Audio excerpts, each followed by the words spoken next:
31 Mirza video on করো, সবাই video on করো, ভিডিও অন ছাড়া ক্লাস হবে না, সবাই ভিডিও অন করো। আমি মির্জা ভিডিও পাচ্ছি না, সবার ভিডিও দেখবো। ইনসানকে পাচ্ছি, হাসান, মোহাম্মদুল হাসান, রোকেয়া 26। তোমরা কি স্ক্রিন দেখতে পাচ্ছো? Yes, ma'am. আচ্ছা, স্ক্রিনের চেয়েও বেশি জরুরি হচ্ছে তোমাদের সামনে বইটা নাও। বইয়ের 57 পেজ, জিল্লুর রহমান স্যারের বই, যেটা টিউটোরিয়াল জিল্লুর রহমান স্যারের, ওখানে দেখো।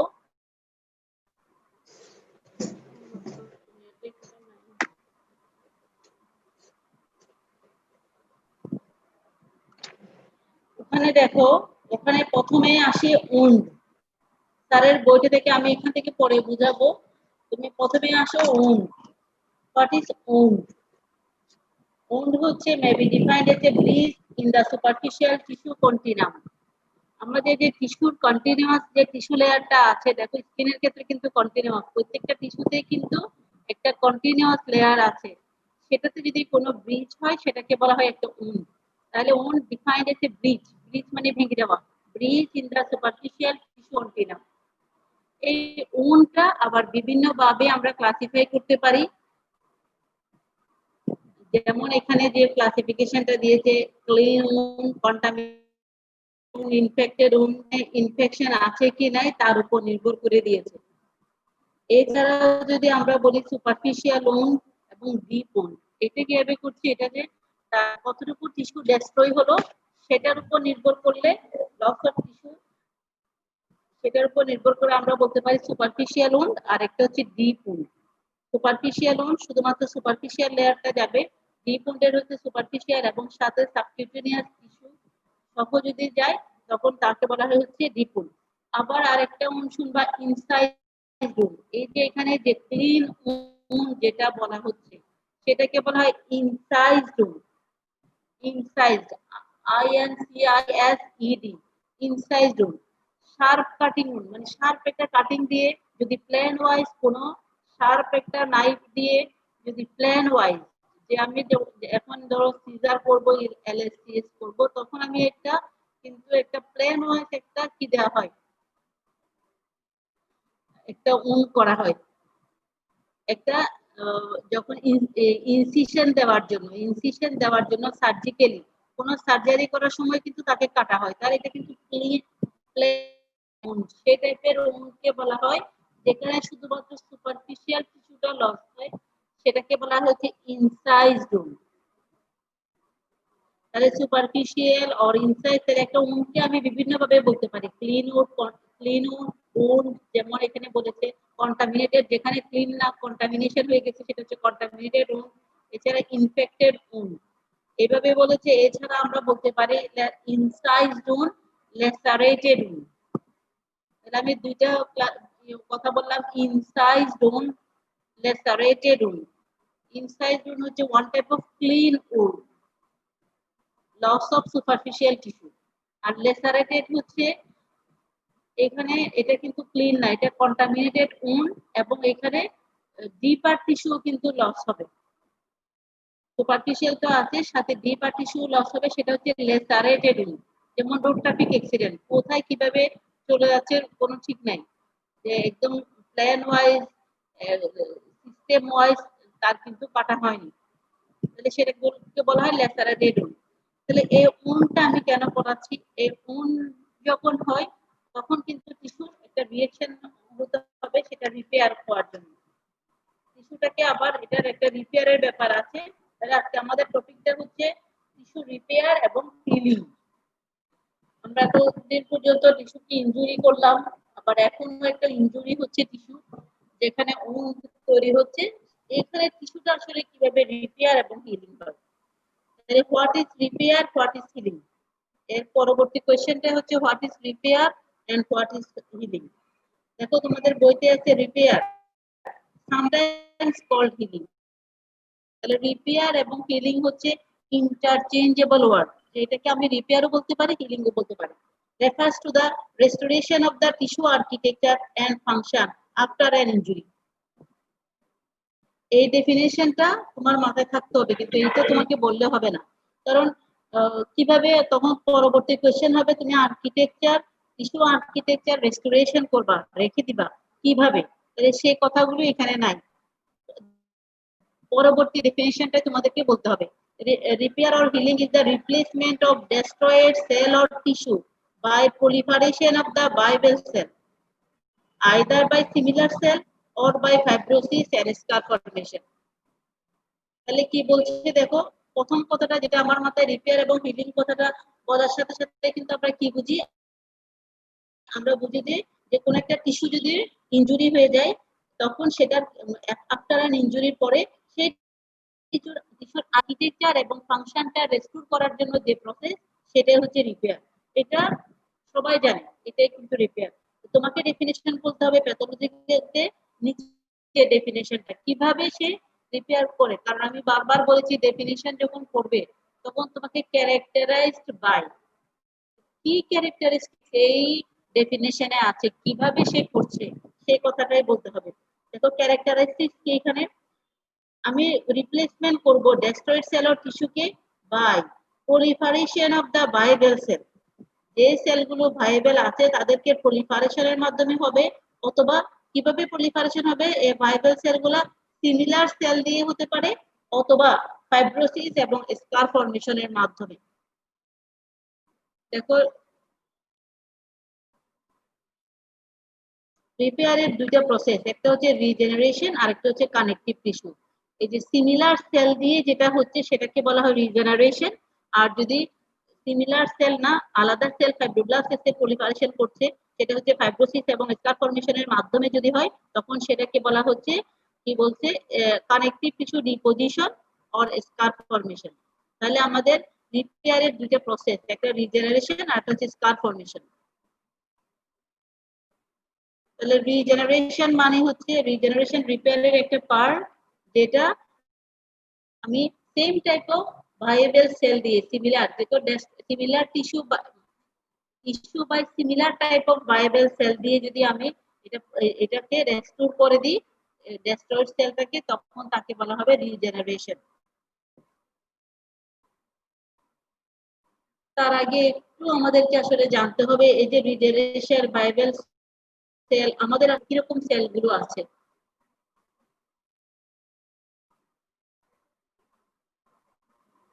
এইসব গ্রোথ ফ্যাক্টর আমরা পড়েছি আগে। আমাদের দেহে দেখো কি কি টাইপ অফ সেল আছে। আমাদের লেভাইল সেল, আমাদের বডিতে লেভাইল থ্রি টাইপ অফ সেল আছে। একটা হচ্ছে লেভাইল সেল, যারা কন্টিনিউয়াসলি ডিভাইডিং সেল, যারা হচ্ছে কন্টিনিউয়াসলি ডিভাইডিং হচ্ছে। যেমন কোথায়, স্কিনের যে লাইনিং এপিথেলিয়াম, সেখানে জিআইটি তে, জিআইটি লাইনিং এপিথেলিয়াম, এগুলোতে সব হচ্ছে লেভাল টাইপ অফ সেল। আর কিছু সেল আছে স্টেবল সেল, আরেকটা নাম হচ্ছে কুইশেন্ট সেল। স্টেবল সেলগুলো যখন অন ডিমান্ড প্রয়োজন হবে, তখন এরা কি হবে, এরা ডিভাইডেশনে আসবে, গ্রোথ সাইকেলে ঢুকবে। গ্রোথ সাইকেল আছে কিন্তু আমাদের বইতে, দেখো তোমাদের বইতে কত পেজে, 56-এ দেখো, লেভাইল cell continuously dividing cell, stable cell can divide when required, যখন প্রয়োজন হবে তখন সে ডিভাইড করবে, কন্টিনিউয়াসলি ডিভাইড হচ্ছে না। Permanent cell never divide, after বার্থের পরে কখনো ডিভাইড হবে না। 57 পেজ খুলো, তারা জানি লিখছে খালি। 56-7 দেখো, 56-এ আছে লেভাল সেলের এক্সাম্পল লাগবে। দেখো স্কিন, জিআইটি, এপিথেলিয়াম যেগুলো, সেগুলো হচ্ছে লেভাল সেল, এরা কন্টিনিউয়াসলি ডিভাইড হচ্ছে। এবং bone marrow sell, haematopoietic sell, bone ম্যারোতে haematopoietic সিস্টেমের যে সেলগুলো বোন ম্যারোতে রিজার্ভ, সেগুলোই কিন্তু সবসময় তৈরি হচ্ছে লেভাল সেল। স্টেবল সেল কোনগুলো, যারা লিমিটেড এবিলিটি টু proliferate, এবং এরা সাধারণত গ্রোথ সাইকেলটার দিকে একটু তাকাও, গ্রোথ সাইকেলের ছবিটার দিকে তাকাও, এরা জিরো ফেজে থাকে, but can proliferate if injured, যখন প্রয়োজন হবে তখন তারা থাকবে কুইশেন্ট, এর জন্য বলা হয় জিরো ফেজে থাকে। যেমন liver, kidney, pancreas, liver, kidney এবং প্যানক্রিয়াসের যে সেলগুলো, সেগুলো হচ্ছে স্টেবল সেল। এই উদাহরণগুলো অনেক সময় এমসিকিউ তে দেওয়া হয়। পার্মানেন্ট সেল কারা? পার্মানেন্ট সেল আমরা জানি neuron, cardiac muscle, skeletal muscle, এই সেলগুলো হচ্ছে পার্মানেন্ট সেল। ম্যাম আমরা কিছু সেলের নাম বলো। ম্যাম এখানে বইয়ের হ্যালো, মধ্যে আছে কেউ কথা স্টেবল বলছে? হচ্ছে, বইয়ের মধ্যে আছে limited ability to regenerate except liver. Ma'am liver তো হচ্ছে আবার স্টেবল সেলের মধ্যেও আছে ম্যাম। লিভার লিভার হচ্ছে কতটুকু লিমিটেড পারমিশন আছে, মানে এটা কি লিমিটেড হবে নাকি এটা লিমিটেড নিজের মতো করে যতটুকু? না না, লিভারও stable cell. Limited ability to regenerate মানে লিভারে আমরা জানি, আমরা তোমাদের মনে পড়ে কিনা হাইপারট্রফি,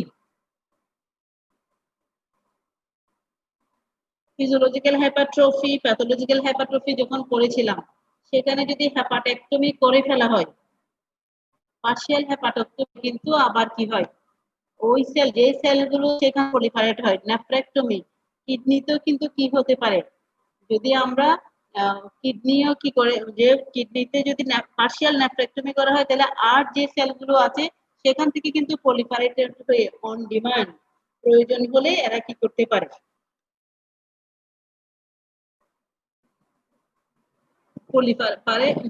প্রলিফারেশন হতে পারে। এই জন্য লিভার, কিডনি, প্যানক্রিয়াস, দেখো লেভেল সেলের উদাহরণগুলো একটু মুখস্থ করতে হবে। এখানে একটু বেশি করে ইউরিনারি ট্র্যাক্টের গুলো, uterus, skin, respiratory tract of gland, এগুলো সবই হচ্ছে লেভেল সেল। স্টেবল সেল যেমন প্যারেনকাইমাল সেলগুলো, যেমন লিভার, প্যানক্রিয়াস, কিডনি। এছাড়া আরো ফাইব্রোব্লাস্ট, কানেকটিভ টিস্যু এবং mesenchymal cell, fibroblast, endothelial cell, osteoblast, smooth muscle cell, এরা সবাই হচ্ছে স্টেবল সেল। অন ডিমান্ড মানে অ্যাকর্ডিং টু ডিমান্ড, অ্যাকর্ডিং যখনই প্রয়োজন হবে তখন তারা হবে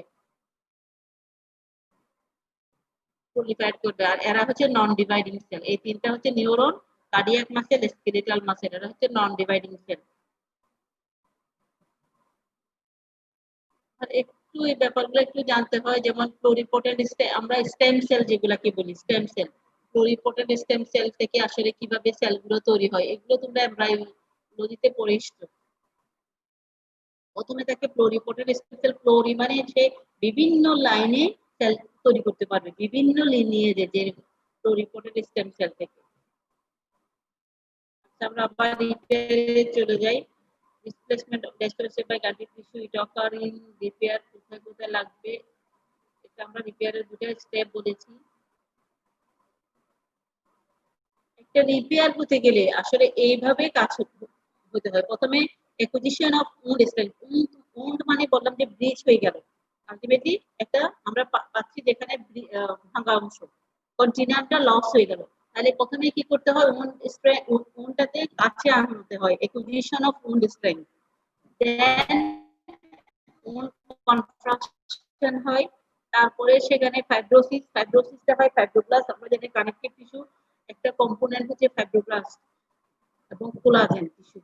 ফাইব্রোব্লাস্ট দিয়ে ফাইব্রোসিস হয়, ফাইব্রোব্লাস্ট প্রলিফারেশন এবং কোলাজেন টিস্যু তৈরি হয়, স্কার ফর্মেশন হয়, formation of ultimately granulation tissue formation হয়, proliferation of migration of the parenchymal cell, inflammation in response to injury with removal of damaged tissue, এবং আবার কি করে ড্যামেজ টিস্যুটাও কিন্তু রিমুভাল হয়ে যায়।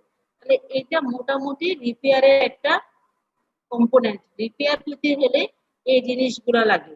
এখন তোমাকে মানে তুমি যখন প্রসেসটা লিখতে যাবা, আমাদের বইতে দেখবা যে কিভাবে প্রসেসটা লিখতে হয় রিপেয়ারের ক্ষেত্রে, তাহলে তোমাকে শুধু রিপেয়ারের মেইন কথা হচ্ছে এরকম। এখানে হলমার্ক অফ রিপেয়ার হচ্ছে ফরমেশন অফ গ্রানুলেশন টিস্যু। তাহলে প্রথমে কি তৈরি হতে হবে, গ্রানুলেশন টিস্যু, এটাই হচ্ছে রিপেয়ারের হলমার্ক। এখানে যে আমরা যদি হয় ইনফ্লামেশন, কিভাবে কোনটা হিলিং হয়, দেখো একটা ইনজুর টিস্যু এবং ইনফ্লামেশন। তাহলে প্রথমে ইনফ্লামেশন, যে কোনো জায়গায় যদি ইনজুরি হয় প্রথমে কিন্তু ইনফ্লামেশন হবে সেখানে। তাহলে ইনফ্লামেশনকে, এই জন্য ইনফ্লামেশন কিন্তু অলওয়েজ খারাপ না, ইনফ্লামেশন না থাকলে কিন্তু হিলিংই হতো না, কারণ ইনফ্লামেটরি সেলগুলো এসেই কিন্তু আলটিমেটলি কাজ করবে ইনফ্লামেশন, এবং সেখানে আবার নিউ ভেসেল ফর্মেশন হয়, নিউ ভেসেল এন্ড কিছু রিমডেলিং হয়। যে দেখো ইনজুরি হলো, ইনজুরি হওয়ার পরে কিন্তু কে আসছে, নিউট্রোফিল, মেনলি নিউট্রোফিল আর ম্যাক্রোফেজ। আমরা জানি নিউট্রোফিলটা ইনফ্লামেশনে নিউট্রোফিল চলে আসছে, সে কিভাবে কাজ করে দেখানো হচ্ছে এখানে। এরপর দেখো এই টার্মিনোলজিটা খুব জরুরি, এনজিওজেনেসিস। এটা শর্ট নোট আসে এনজিওজেনেসিস, যে নিউ ব্লাড ভেসেল ফর্মেশন বললাম না, উন্ডের ওখানে ইনফ্লামেশন থাকবে এবং কিছু নিউ ব্লাড ভেসেল ফর্মেশন হবে। এই নিউ ব্লাড ভেসেল ফর্মেশন হওয়াটাকে বলা হয় angiogenesis, formation of new blood vessel. এনজিওজেনেসিসটা তিনটা পদ্ধতিতে হতে পারে, একটা হতে পারে প্রি এক্সিস্টিং কোনো ভেসেল থাকলে সেখান থেকে হবে, আবার এছাড়া from endothelial precursor cell in bone marrow, endothelial precursor cell bone ম্যারোতে থাকে সেখান থেকে হতে পারে, অথবা বিভিন্ন গ্রোথ ফ্যাক্টর, যেমন এখানে হচ্ছে platelet derived growth factor, fibroblast growth factor, তারপরে হচ্ছে এনজিওপ্রোটিন, এইসব গ্রোথ ফ্যাক্টর মিলে এরা এই এনজিওজেনেসিসে কাজ করবে। এখন চলে আসি হোয়াট ইজ গ্রানুলেশন টিস্যু। এইখানে একটা অণু ফর্মেশন হলো, এই যদি আমি কন্টিনাম ধরি এই জায়গাটা আর কন্টিনাম নাই, এখানে একটা অণু ফর্মেশন হলো। এই অণুদের মধ্যে এই যে এই ফিচারটা আমরা দেখতে পাচ্ছি, এটা হচ্ছে গ্রানুলেশন টিস্যু। এটা কি?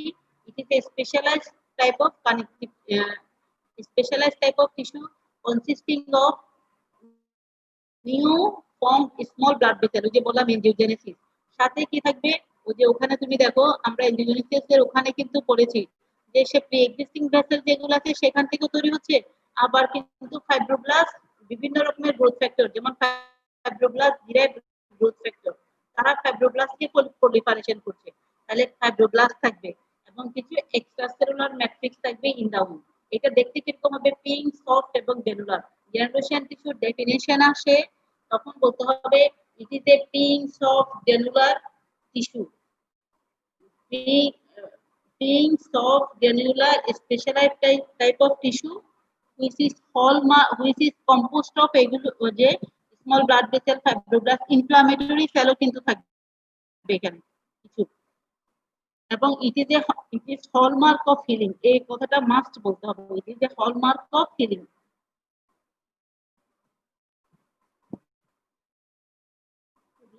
মাইগ্রেশন হয় দেখাচ্ছি,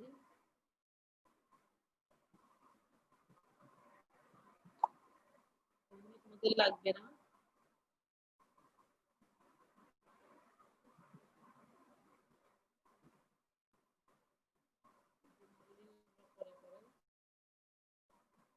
যখন একটা অণু হলো পরবর্তীতে এইভাবে যে গ্রানুলেশন ফর্মেশন হয়ে যাওয়ার পর দেখো আস্তে আস্তে গ্রানুলেশন টিস্যু ফর্মেশন হচ্ছে, হয়ে যাওয়ার পর কিন্তু আলটিমেটলি আমরা কিন্তু বাহির থেকে এইভাবে যে জিনিসটা দেখতে পাই, যখন একদম রিপেয়ার পুরাটা হয়ে যায় তখন কিন্তু এটাকে আমরা বলি স্কার।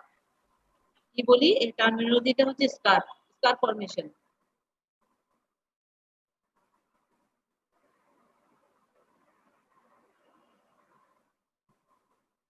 এখন আসি হিলিংটা দুই টাইপের হয়। আমরা হিলিং বললাম না, যে যে রিপেয়ার হচ্ছে এটাকে বলা হয় হচ্ছে হিলিং, রিপেয়ার অর হিলিং। হিলিংটা দুই টাইপের হয়, প্রাইমারি হিলিং, সেকেন্ডারি হিলিং, অথবা বলা হয় healing by first intention, healing by second intention. Secondary healing কে বলা হয় মাহমুদুল হাসান গুমাস্তে primary healing, healing by first intention. 57 পেজটা খুলো, healing by primary intention, healing by secondary intention. যেমন এখানে বলছে হিলিং বাই প্রাইমারি হিলিং, যেটা সাধারণত সার্জিক্যালি ইনসাইজড ওন। এই কথাটা আসছে দেখো, সার্জিক্যালি ইনসাইজ, তোমাদেরকে আগে বলেছিলাম যে যেটা আমরা প্ল্যান ওয়াইজ দেওয়া হচ্ছে ক্লিন একটা উন্ড, সার্জিক্যালি প্রয়োজন হচ্ছে, সেটা হচ্ছে সার্জিক্যালি ইনসাইজ উন্ড। ক্লিন এবং নন ইনফেক্টেড উন্ডের যে হিলিংটা হবে সেটা হচ্ছে প্রাইমারি হিলিং। কিন্তু যেটা open with large tissue defect থাকবে, অথবা লেসারেটেড টাইপের উন্ড হবে, অথবা কন্টামিনেটেড উন্ড যেগুলো, সেইখানে যে হিলিংটা লাগবে, যেখানে ডিপার টিস্যু লস হবে, সেটা হচ্ছে সেকেন্ডারি উন্ড। ইউজুয়ালি এই হিলিং প্রাইমারি উন্ডের মার্জিন গুলা থাকে অ্যাপোজ টুগেদার মানে কাছাকাছি থাকে। আর যেটা সেকেন্ডারি হিলিং যেখানে লাগে, যে আমরা যেখানে বললাম যে ল্যাসারেটেড উন্ড গুলাতে মার্জিন গুলা ইউজুয়ালি কি থাকে, একটু দূরে থাকে। তাহলে দেখো প্রাইমারি হিলিং এবং সেকেন্ডারি হিলিং এর একটা পার্থক্য আছে। এই কোশ্চেনটা প্রায় রিটেনে আসে, প্রাইমারি এবং সেকেন্ডারি হিলিং এর পার্থক্য।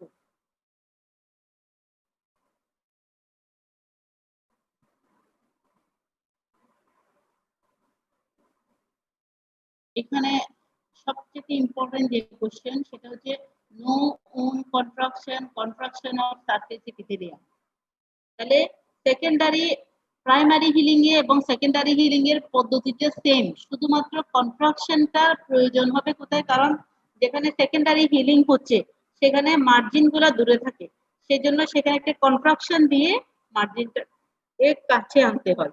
কিন্তু প্রাইমারি হিলিং এ কন্ট্রাকশনটা লাগবে না। মিনিমাম টিস্যু ড্যামেজ হয়, এখানে মার্ক টিস্যু ড্যামেজ হয়, এখানে ব্লিডিংটা কম থাকে প্রাইমারির ক্ষেত্রে, সেকেন্ডারির ক্ষেত্রে ব্লিডিংটা বেশি থাকে। এখানেও দুইখানে গ্রানুলেশন টিস্যু তৈরি হয়, একটা হচ্ছে মাইক্রোস্কোপিক গ্রানুলেশন টিস্যু, মানে একদম আমি মাইক্রোস্কোপের নিচে দেখলে গ্রানুলেশন টিস্যুটা বুঝবো। কিন্তু সেকেন্ডারি উন্ডের ক্ষেত্রে গ্রানুলেশন হচ্ছে গ্রস, মানে আমি এমনি খালি চোখে বুঝতে পারবো এখানে গ্রানুলেশন টিস্যু তৈরি হচ্ছে।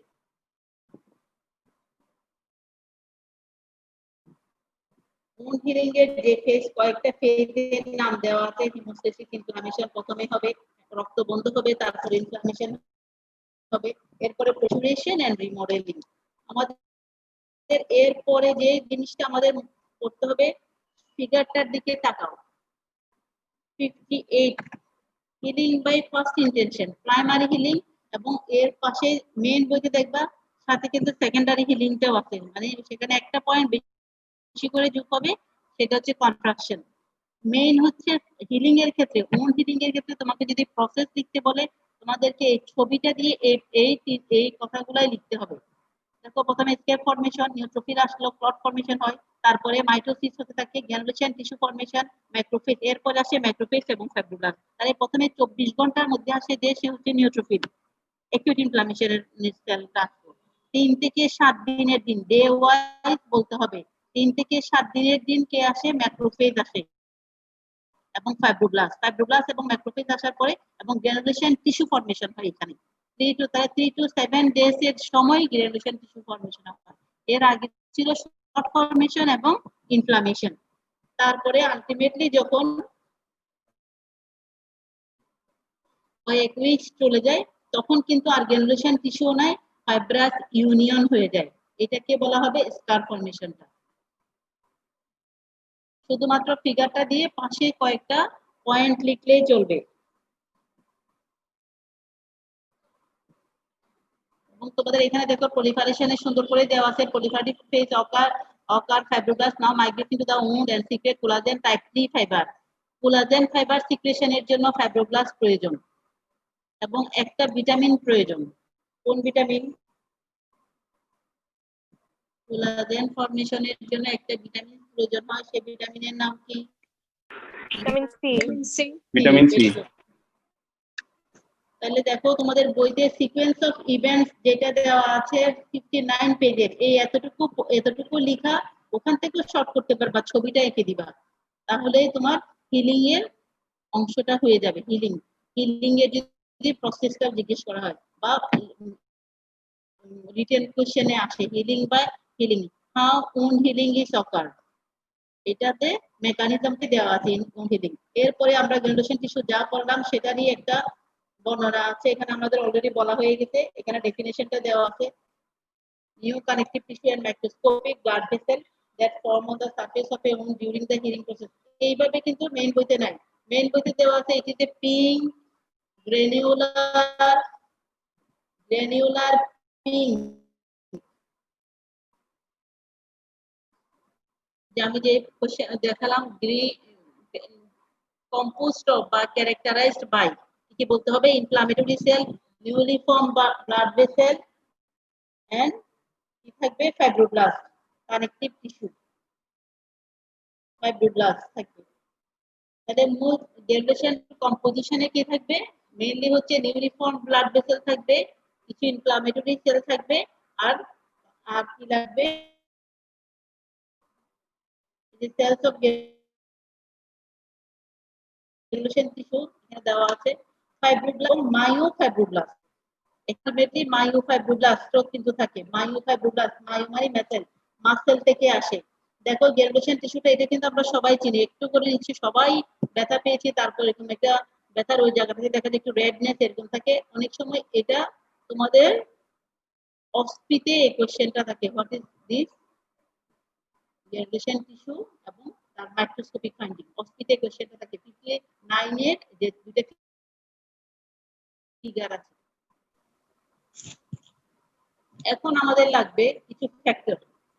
তাহলে আমরা গ্রানুলেশন টিস্যু থেকে কি একটা উন্ডের ক্ষেত্রে কিভাবে উন্ড থেকে কিভাবে উন্ডটা আস্তে আস্তে হিলিং এর দিকে যাচ্ছে সেই প্রসেসটা আমরা পেলাম। কিভাবে পেলাম? কোনটা বললাম যে 0 থেকে কতদিনে? প্রথমে 24 আওয়ার্সে কি হয়, নিউট্রোফিল আসে এবং ক্লট ফর্মেশন হয়। 3 দিনের সময়ে আলটিমেটলি কি হয়, গ্রানুলেশন টিস্যু স্টার্ট করে। ডে 5 এ ম্যাক্সিমাম গ্রানুলেশন টিস্যু তৈরি হয়ে যায় এবং কোলাজেন ডিপোজিশন হতে থাকে। সেকেন্ড উইকের ক্ষেত্রে আলটিমেটলি কি হয়, ফাইব্রাস স্কার ফর্মেশন হয়ে যায়, ফাইব্রাস স্কার ফর্মেশন হয়। এখন আমাদের এই যে প্রতি হিলিং এর জন্য আমাদের কিছু ফ্যাক্টরের নাম জানতে হবে এবং সেই ফ্যাক্টরের গুলার রোল জানতে হবে।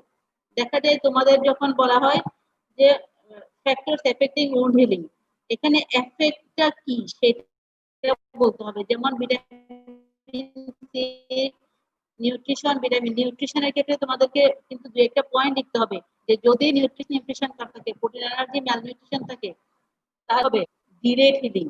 নিউট্রিশনটা কিভাবে, সে কি ডিলে করছে নাকি ত্বরান্বিত করছে, এনহ্যান্স করছে, সেটা বলতে হবে। ভিটামিন সি কি করে, কোলাজেন ফর্মেশন, এটা কিন্তু তোমাদের লিখতে হবে। এখানে কিন্তু একটা আর নাই, শুধুমাত্র ফ্যাক্টরস গুলোর নাম আছে। তোমাদের কিন্তু লিখতে হবে যে factors enhancing healing, factors delayed healing. দেখো কিছু লোকাল ফ্যাক্টর এবং কিছু জেনারেল ফ্যাক্টরের নাম দেওয়া আছে। Haemorrhage, diabetes মেলাটাস। ডায়াবেটিস মেলাটাস থাকলে কি হবে, ডিলেট হবে না এনহ্যান্স হবে? ডিলেট দিলে হবে। হবে ম্যাম। তাহলে তোমাকে আলটিমেটলি তোমাকে বলতে হবে যে ডায়াবেটিস মেলাটাস, তাহলে এখানে পাশে কিন্তু লিখে দিবে ডিলেড হিলিং বা ডিক্রিজ হিলিং, এই কথাটা লিখতে হবে। কে এনহ্যান্স করবে, যেমন গ্লুকোকর্টিকয়েড, গ্লুকোকর্টিকয়েড থাকলে ডিলেড হিলিং। হরমোনের মধ্যে যদি কেউ গ্লুকোকর্টিকয়েড সাপ্লিমেন্টেশন পায় তখন সে হচ্ছে ডিলেড হিলিং। টেম্পারেচার যেমন কোল্ড ওয়েদারে বলা হয় না শীতকালে অপারেশন করে না সাধারণত, কারণ ডিলেড হিলিং। আর টেম্পারেচার যদি রাইজ টেম্পারেচার হয়, enhance healing. Zinc, vitamin C এগুলো কি করে, এনহ্যান্স করে। ম্যাম কে এনহ্যান্স ম্যাম করছে? আমাদের ক্লাস আছে ম্যাম 12টা থেকে। অলরেডি বেজে গেছে না? Enhance healing. তাহলে আমাদের ফ্যাক্টরস গুলো আমার শেষ, আমি একটু তোমাদেরকে বলে গেল 58, আর 2-3 মিনিট আছে। ফ্যাক্টরস গুলো জানতে হবে, এটা খুব ইম্পর্টেন্ট তোমাদের জন্য। এরপরে আমাদের কমপ্লিকেশন, যে যদি হিলিং না হয় তখন কি কমপ্লিকেশন হবে। দেখো এগুলো তখনও সমস্যা। আবার যদি কম ফর্মেশন হয়, আমরা যে গ্রানুলেশন টিস্যু ফর্মেশন করলাম সেটা যদি যে কম ফর্মেশন হয়, ডেফিসিয়েন্ট ফর্মেশন হয়, তখনও কিন্তু কমপ্লিকেশন হবে। যেমন হাইপারট্রফিক এক্সেসিভ ফর্মেশনের জন্য হাইপারট্রফিক স্কার ফর্মেশন হবে। কিলোয়েড, ছবিগুলো দেওয়া আছে, একটু ছবিগুলো দেখবা। কিলোয়েড ফর্মেশন হবে, প্রাউড ফ্ল্যাশ হবে, প্রাউড ফ্ল্যাশ, যে লালচে রঙের যেটা প্রাউড ফ্ল্যাশ হবে। এছাড়া ডেসময়েড হতে পারে অর এগ্রেসিভ ফাইব্রোম্যাটোসিস। কি হতে পারে, যদি ডেফিসিয়েন্ট হয় উন ডেহিসেন্স হবে। তাহলে উন আলটিমেটলি উন ডেহিসেন্স হলে, ডেহিসেন্স মানে ফাঁক হয়ে যাওয়া, রাপচার হয়ে যাওয়া। উন ইনফেকশন হতে পারে, আলসারেশন হতে পারে এবং উন ডেহিসেন্স হতে পারে। আরেকটা দেখো সিকাট্রাইজেশন। সিকাট্রাইজেশন আমরা সাধারণত কখন পাই? সিকাট্রাইজেশন এটা কিন্তু তোমাদের বলতে হবে contraction of the fibrous tissue formed a wound site, fibroblast এগুলো দিয়ে হয়। এটা ইউজুয়ালি কিন্তু পাওয়া যায় উন্ড কন্ট্রাকচার বলা হয়, কন্ট্রাকচার। আরেকটা হচ্ছে উন্ড কন্ট্রাকচার। সিকাট্রাইজেশন হয়, উন্ড কন্ট্রাকচার হয়। কন্ট্রাকচার সাধারণত আমরা কখন পাই? কন্ট্রাকচার যখন বার্নের পরে যেটা পাওয়া যায়, একটু ফুসকায়ে যায়, যেটা উন্ড কন্ট্রাকচার হয়। এর পরের যে চ্যাপ্টারটা আছে দেখো 63 পেজে। এর পরের গুলাতে তোমাদের শুধুমাত্র এই ছবিটা দিয়ে এই জিনিসটা মুখস্থ করতে হবে, কিভাবে একটা বোন ফ্র্যাকচার কিভাবে হিল হয়। তাহলে আমরা দুইটা জিনিস হিল, একটা হচ্ছে স্কিন উন্ড, যদি স্কিন উন্ড হয়, টিস্যু উন্ডের ক্ষেত্রে আমরা একটা পড়লাম, উন্ডের ক্ষেত্রে কিভাবে হিলিং হয়, আর একটা লাগবে হচ্ছে বোন কিভাবে হিলিং হয়। প্রথমে বোন্ডের হিলিং এ হেমাটোমা কিন্তু ওখানেও ছিল, এখানেও আছে, লোকাল ইনফ্লামেটরি রেসপন্স ওখানেও ছিল, এখানেও আছে, গ্রানুলেশন টিস্যু ফর্মেশন দুইখানে আছে। এখানে শুধু 5 নাম্বার স্টেজ 5 যেটা ক্যালাস ফর্মেশনটা শুধু দেখতে পড়তে হবে। ক্যালাস ফর্মেশন হবে। What is callous? The cell of the periosteum replicate and transform. কি করে? Periosteal cell proximal to the fracture gap develop into chondroblast which form hyaline cartilage. তাহলে এই যে তৈরি হবে hyaline cartilage তৈরি হবে যে chondroblast proliferation-এর মাধ্যমে, সেটাকে বলা হবে ক্যালাস ফর্মেশন। তাহলে একটা জিনিস তোমার শুধুমাত্র স্টেজ 5, 6, 7 এই তিনটা স্টেজ বোনের ক্ষেত্রে এক্সট্রা বলতে হবে, আগেরগুলা সেম। ক্যালাস ফর্মেশন হবে, তারপরে বোন ডিপোজিশন হবে, লেমিলার বোন ডিপোজিশন হবে, তারপরে আলটিমেটলি রিমডেলিং হবে। এবং ছবি দিয়ে যদি মুখস্থ করে ফেলো, ছবি দিয়ে করো, তাহলে তোমাদের কিন্তু পাশের লেখাগুলো লেখার প্রয়োজন নাই। তোমরা ফিগার দিবা সবগুলা ক্ষেত্রে, কারণ এখানে হয়তো 2 বা 3 মার্ক থাকে, ফিগার দিবা, ফিগারের পাশে পাশে লিখে ফেলবে। এরকম করে টেক্সট অনুসারে লেখার দরকার নাই। 4টা পয়েন্টের নাম আগে লিখে বা স্টেজগুলো শুধু নাম লিখে ফিগার দিয়ে তার চারপাশে লিখতে থাকবা। তাহলে আমাদের এখানে আজকের পড়াতে আমরা যে 2-3টা জিনিস তোমাকে ডেসক্রিপটিভ করতে হবে, সেটা একটা হচ্ছে এনজিওজেনেসিস। এটা শর্ট নোট আসে, দেখো তোমাদের 64 পেজে কিন্তু দেওয়া আছে এনজিওজেনেসিস, মেকানিজম অফ এনজিওজেনেসিস কিভাবে হচ্ছে। যে আমি 3টা ফ্যাক্টর বলেছিলাম ওখান থেকে তৈরি হয়। আমাদের এটা হিসেবে একটু মুখস্থ করতে হবে এনজিওজেনেসিস, তারপরে মুখস্থ করতে হবে গ্রানুলেশন টিস্যু শর্ট নোট হিসেবে, এবং মেইনলি হচ্ছে আসে ওন্ড হিলিং এর ফ্যাক্টর এবং কমপ্লিকেশন। আর হচ্ছে অনেক সময় দেখা যায় বোন কিভাবে, কারণ তোমাদের এখানে বিশেষ করে বিডিএস এ কোশ্চেনটা আসে stage in the healing of a bone fracture, কারণ মাল্টিপল ফ্র্যাকচার হলে তোমাকে এই প্রসেসগুলোতে যেতে হবে। ঠিক আছে, এই জন্য বোন ফ্র্যাকচারের হিলিং লাগে। তাহলে আমরা আজকে পড়লাম হিলিং এন্ড রিপেয়ার, হিলিং কাকে বলে এবং সাধারণত আমাদের ইয়েতে কিভাবে হিলিংটা হয়, প্রসেসটা কিরকম। এর মধ্যে সবচেয়ে ইম্পর্টেন্ট একটা হিলিং এর হলমার্ক করলাম গ্রানুলেশন টিস্যু। তোমরা গ্রানুলেশন টিস্যু এবং গ্রানুলোমা মিক্স করে ফেলো, ভাইবা করো, রিটেনও করো। গ্রানুলেশন টিস্যু কিন্তু হিলিং এর হলমার্ক, আর গ্রানুলোমা হচ্ছে একটা গ্রানুলোমেটাস ইনফ্লামেশনের একটা ক্যারেক্টারিস্টিক পয়েন্ট বা একটা ফোকাস, যেটা একটা ক্রনিক ইনফ্লামেশনের পার্ট।